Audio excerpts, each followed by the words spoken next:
What's up, guys? It's an active rest day today. The sun is partially out, but I'm celebrating not raining today by getting a quick active rest session in here. I'm going to just do some every minute on the minute, otherwise known as EMOM. One hand dead stop swings, just 5 reps per arm, one arm per minute. So even minutes, I'll go left arm, odd minutes, I'll go right arm. Got my stopwatch or tablet with the stopwatch app set up right in front of me here. So should be pretty smooth. I don't know exactly how long I'm going to go. I want to go at least 10 minutes. We'll just kind of feel it out, see how it goes. Again, this is active rest. Nothing crazy here. And I'll probably swing the club a little bit for just shoulder mobility. I like to do that on my active rest days or just general rest days anyways. I find it's good for me. So yeah, we're just going to kind of move with it, work on our swings. I'll kind of explain throughout some of the things that come to me as they go, if they go. Otherwise, I'll just swing for you. That's all about it. Just looking at my yard, realizing that every time I think I'm done raking for the year, some wind or rain comes through and somehow ends up with more leaves in my yard. So we'll take care of it.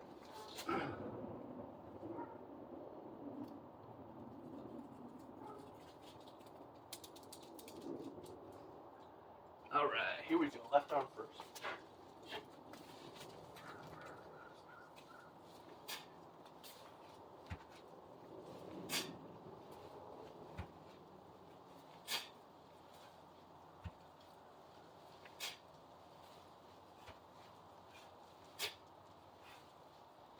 Gonna need some chalk on my hands. It's already a little slick.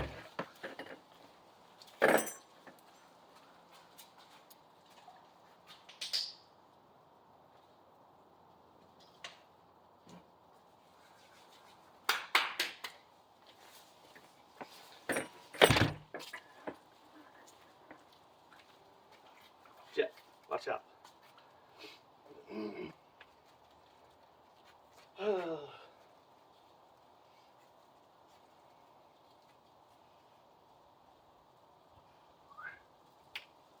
Watch out.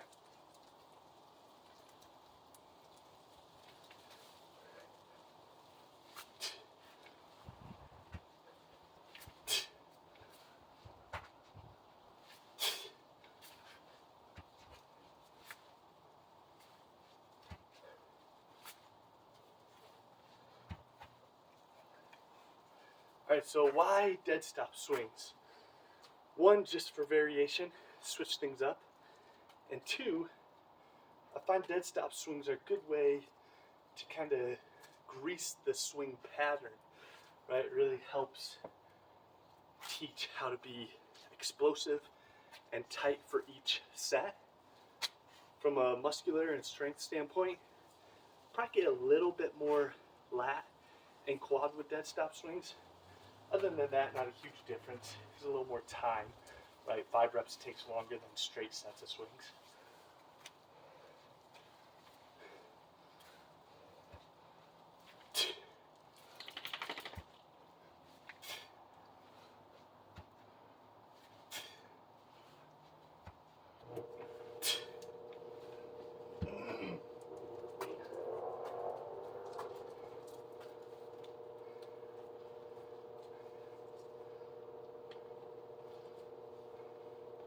I also find it's just good because people tend to struggle most on that first rep of swings when they're learning. So dead stop swings are an easy way to kind of like get past that initial stage of figuring out how to get that first rep up, right? You see a lot of people that kind of like loop down and swing all weird. The first rep is always really wonky and it can throw off the following reps if you're not careful.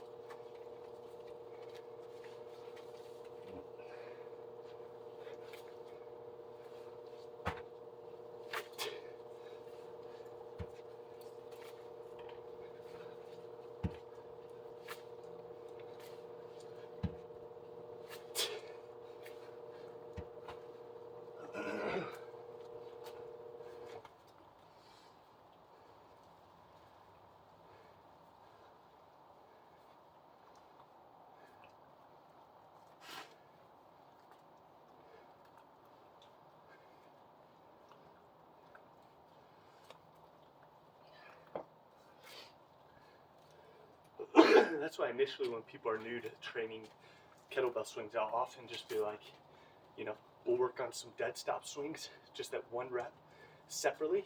And then for our multiple repetition swings, I'll just let them get like it moving from the top, get that little pendulum swing going, just so that we're able to swing and not have the limiting factor be this initial rep.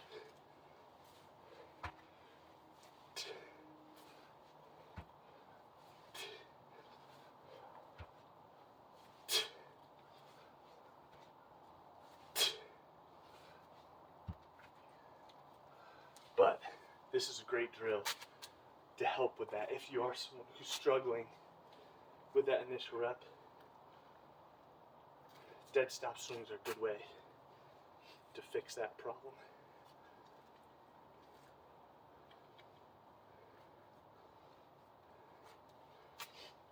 And it's also just a nice little variation to switch things up, get a little different stimulus.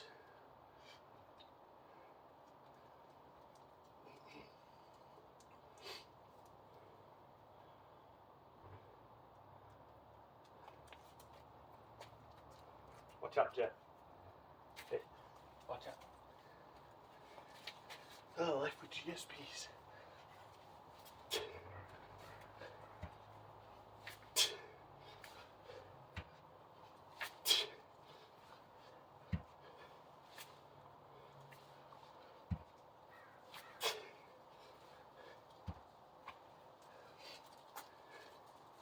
So, I like dead stop swings just as another variation.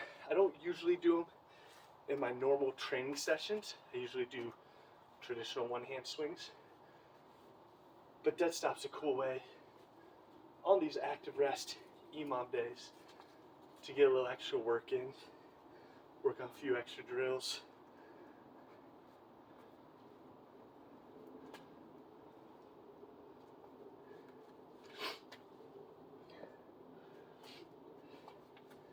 And just build more strength and explosiveness.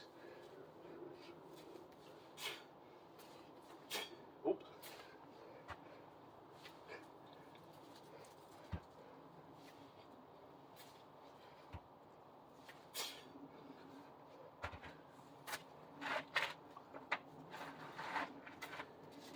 And just as I say that, I miss.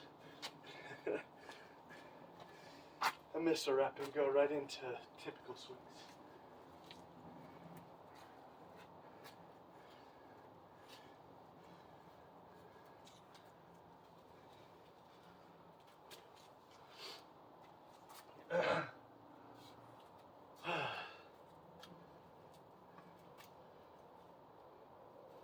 During the next rest period, I'll talk about one-hand swings versus two-hand swings a little bit.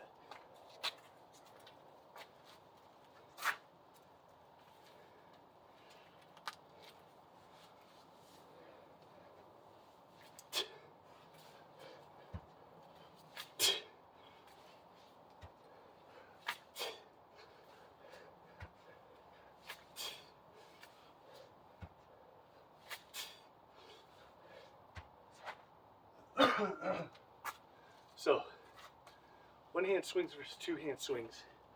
Both are great. Again, a lot of times I'll just recommend when you're able to do both variations, switch up the variation, take advantage of both movements. They're obviously similar but different. I prefer one-hand swings for a couple reasons. The first reason is logistical. I train mostly with sport kettlebells or competition kettlebells, and they have a little bit narrower handle. It's tough for me to fit both my hands in the horn, so one-hand swings are just more conducive.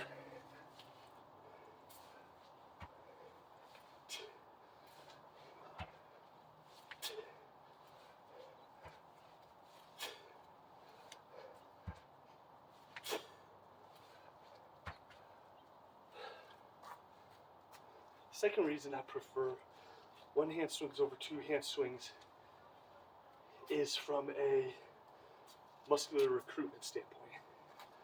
So, advantages of two-hand swings, easier to learn, and you're able to create more power better power output per rep or per set. Advantage of one hand swings. Well, they're more difficult to learn and you lose a little bit of total power output, you increase literally in everything else. So you get more muscular stimulus of the main muscles worked. You also get more muscles worked.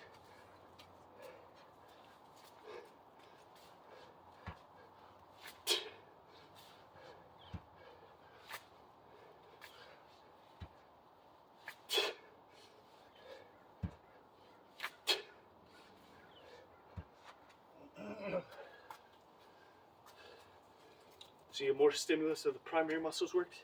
You also get more muscles recruited in general. And then maybe lastly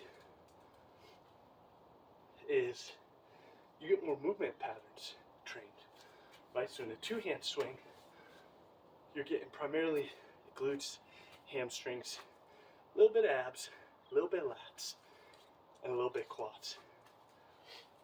With a one-hand swing, you're getting more muscle stimulus on all those main muscles you're training, glutes, hamstrings, lats, quads.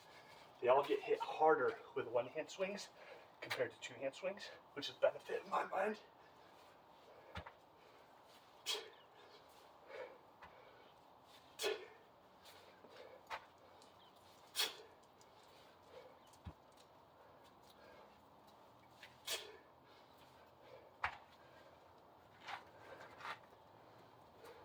But you also work, because it's one hand, it feels a little bit more like an upper body pull as well as a hinge. So the hinge pattern is still the primary movement pattern trained in exercise. But the lats, rhomboids, and lower traps are engaged significantly more in one-hand swings.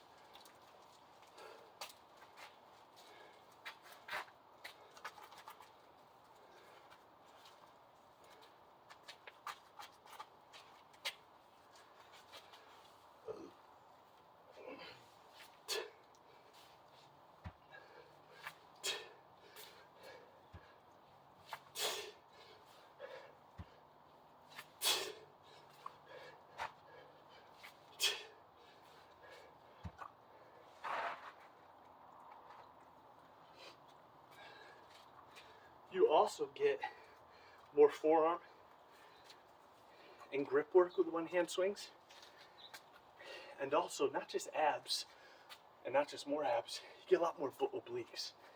So in a two-hand swing, you're really doing just a powerful hinge.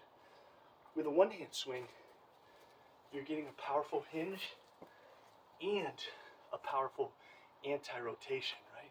Because that one bell wants to turn you one way or another.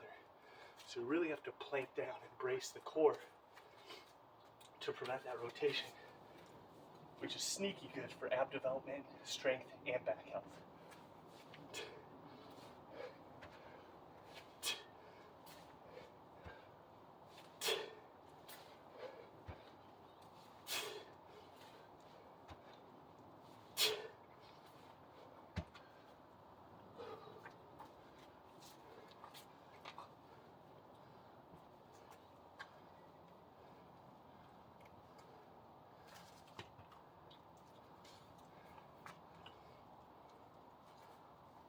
Where you guys going?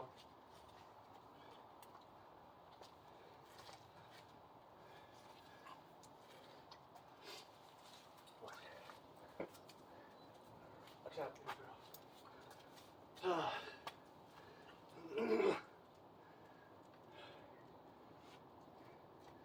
Always gotta keep an eye out when these GSPs are out.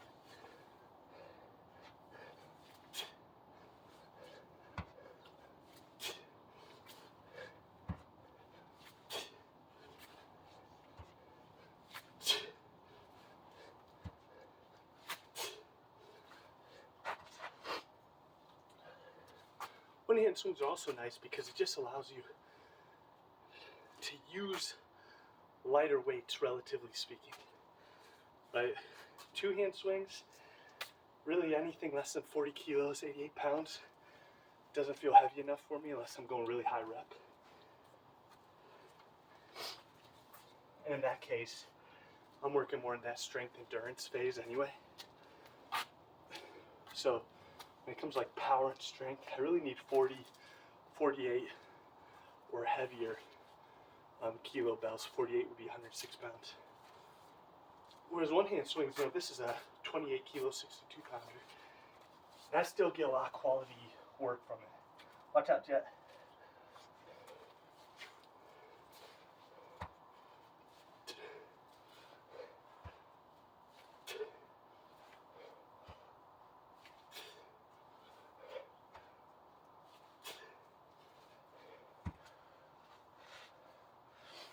So again, from a logistical standpoint, that's pretty nice, right? Being able to get a lot more mileage out of, you know, bells under 48 kilos rather than having to buy and pay for shipping for supersized kettlebells.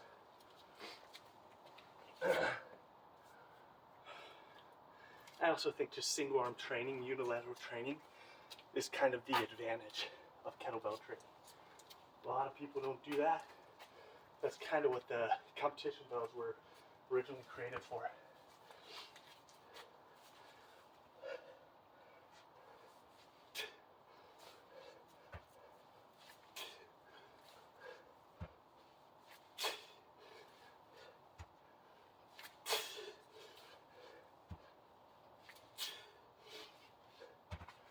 Alright, I think that's going to do it. That's going to bring us right to about 16 minutes. 15 and a half minutes of work. 5 reps per side per minute. Or sorry, every other minute per 2 minutes. So, let's do the math here. 8 times 5 is 40.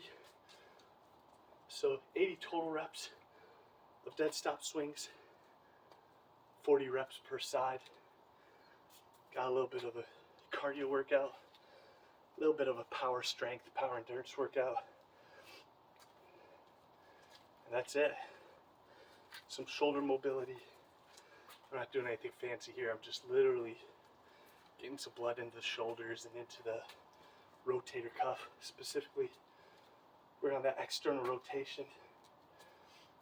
There's little muscles in the shoulder girdle get tight if you don't move them around a lot, right? If you do a lot of push-ups, bench press variations, overhead press variations, even along with your rows and pull-ups, it can get pretty tight, especially when you throw in like half snatches into the mix and stuff. So it's good to do these just as a little movement prep, a little mobility.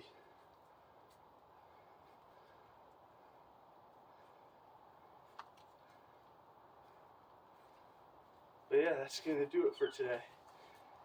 Simple, easy. I'm going to hop in the sauna and then take a walk later. Hopefully the weather holds up. I think it will. And yeah, that's just an easy little 16-minute EMOM. EMOMs are great for a couple reasons. One, I find they're great for active rest sessions. You can get a lot of quality work done. Pick 1 or 2 exercises and just go through them. Anywhere from 10 to 30 minutes. You can sneak in a lot of volume without having to do a lot of reps per set. So on active rests, they're great for me because I'm able to get that power and endurance I kind of talk about. A little bit of a heart rate and lung pump. I like ballistics for it, right? Because it's a little muscularly sparing, not as, you don't get as much muscle soreness post, delayed onset muscle soreness from swings, snatches, cleans, ballistic movements that you do from your grind movements like lunges, squats, military presses, bench presses, pull-ups, rows. Those grinds are going to create a lot more muscle soreness, and those grinds are what I really focus the bulk of my 3 to 4 hypertrophy training sessions around, right? They're mostly grinds, and I fill in with a little bit of ballistics at the end. I like to finish with some swings or snatches or half snatches at the end. It's a good way to get that heart rate up and just a good way to finish out the muscle and train with an athletic, power element. I'm real big on, if you don't use it, you lose it. And spring, bounce, explosiveness, the ability to move quickly and accelerate is something we lose very quickly if we don't train it. And being someone who's worked as a personal trainer in regular, commercial gyms for the last 10 years, see it all the time. Everyone's doing grind, slow movements, all this stuff. And they're not moving in any way that's dynamic, right? It's all just locked in a machine or locked in a specific up and down movement. And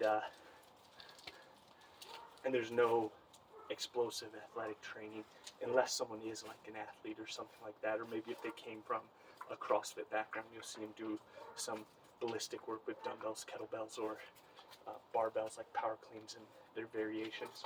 But yeah, you don't see enough of it in and around the gym. And then these people, you lose that ability to move. So some people, I know some older guys that are doing plyometrics, just like simple plyometric stuff. And it's like, well, I think plyometrics, if you're doing kettlebell swings and similar movements, I don't think you need plyometrics.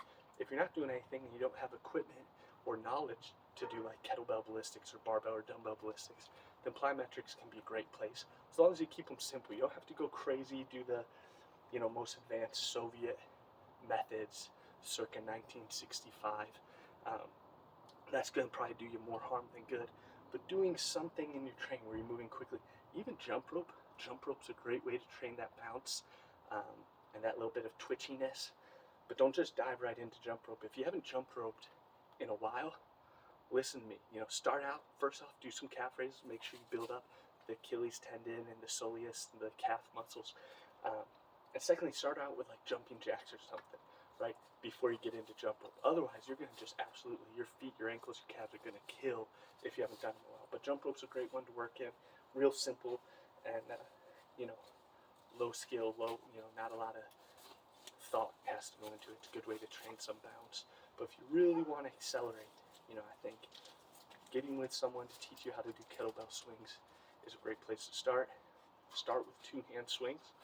And then as you get better, develop and start training 1-hand swings. The 1-hand swing is going to open the door to so many other kettlebell and dumbbell ballistics as well, right? Like you can't really snatch effectively, I wouldn't think so at least, without knowing how to do a single arm swing. And single arm clean. Clean is another one. It's like a real simple movement you should start with. I'm talking about clean, of course. I'm just talking right here, just pulling it up into that position, right? Piper's making sure I'm keeping my arc nice and tight. It's a good trainer that she is. But this movement right here is how you get into position for most kettlebell exercises.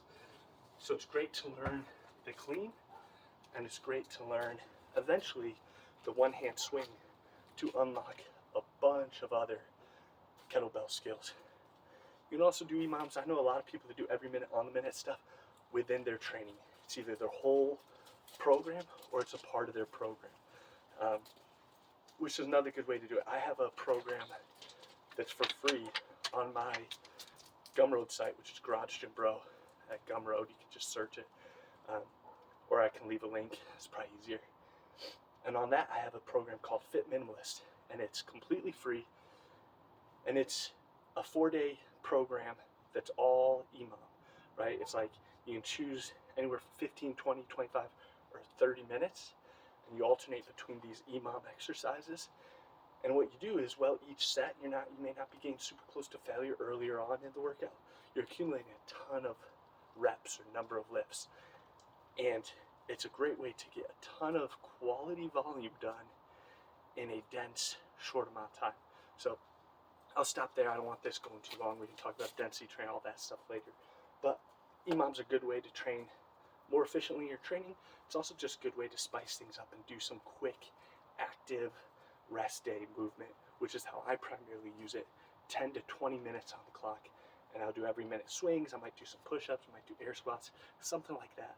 Low volume, just accumulate reps, get the heart rate up a little bit, and just get some blood flowing. All right, it's not going to make or break it, but when supplemented with more traditional training, 3 or 4 days a week focused on hypertrophy and strength, these EMOMs workouts can be really effective for just daily movement practice and more fun strength cardiovascular work. All right, thanks for watching.